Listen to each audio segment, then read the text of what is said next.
One spring morning, Elias did not rise from his bed. The villagers found him resting peacefully, his hand curled gently around a small silver matchbox.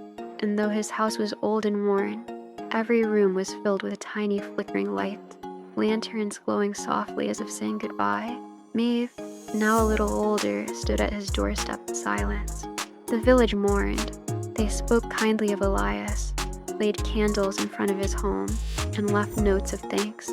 That evening, as the sun dipped below the horizon, the lanterns along the village paths remained dark for the first time in decades. Maeve walked alone down the cobbled road, a small matchbox in her hand, the same one Elias had once held. When she reached the first post, she struck a match, a flame, a soft blue glow. She lit the lantern, and then the next, and the next. By the time she reached the village square, he said.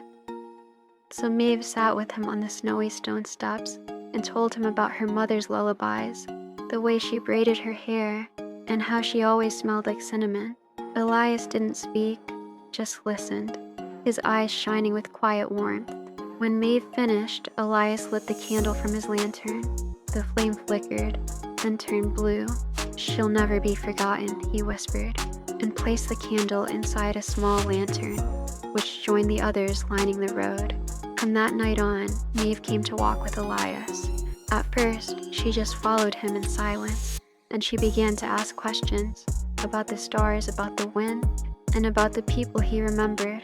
Elias always answered gently, never rushing, never scolding, and soon, her sadness began to soften. The village noticed the change. Elias smiled more, and Maeve's eyes began to shine again. But time, as it always does, continued forward.